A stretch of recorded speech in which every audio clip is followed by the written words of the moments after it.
Tour de France weißt du eigentlich. Aber ich hoffe mal nicht, dass der Propeller, dass das Ja, jetzt schon... weißt du, warum der Günther so schlank ist? Denn muss jeden Winter 2 Kilo abspecken.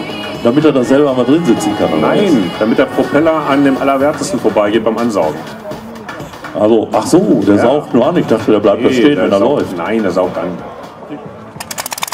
Völlig klasse. Komm mal hinter den Propeller rein. Also eine Ebenlein, die einfach die mitgelaufen ist, oder was? Das ist woanders sein. Generell ohne Schuhe. Heute hat er eine Socke.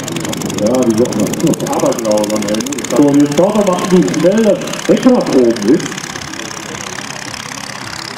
Traumhafte Bilder vor einer herrlichen Kulisse. Hat sich das nicht gelohnt zu bleiben?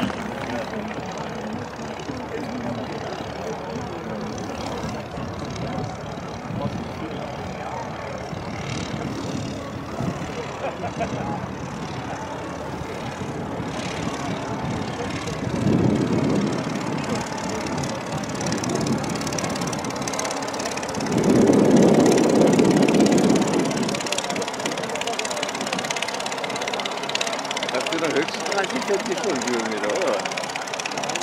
Wahnsinn.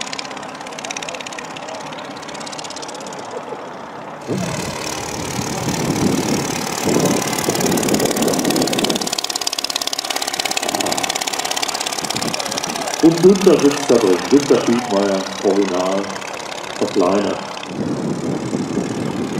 Die Pioniere der Luftfahrt sind unter uns. Ja, war das nicht klasse, was wir bisher hier auf der 5. Probe geboten bekommen haben. Ein Querschnitt durch die gesamte Luftfahrt, verbunden mit Präsentation von den Tieren.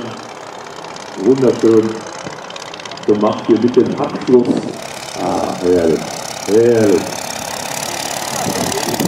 Der Wind, der groß ist, der Wind, Leute, wollte ich gerade sagen, der Wind. Ein freundlicher Pilot. Kommen lassen, er geht aber jetzt raus, ja.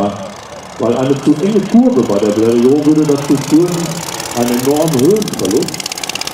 Und das wollen wir auch nicht. Ja, Ringkämpfe. Jetzt aber wieder beide Hände am Steuer, damit das mit den Kurbradien klappt. Ne? Im letzten Jahr hatten wir Jubiläum da, war auch schön, besonders abends. Schön bist du heute Abend auch. Oder was denn so? Ich denke, das wird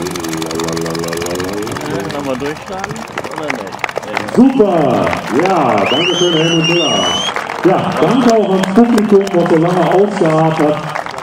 Hier Flugbetrieb bis, jetzt schon fast Viertel nach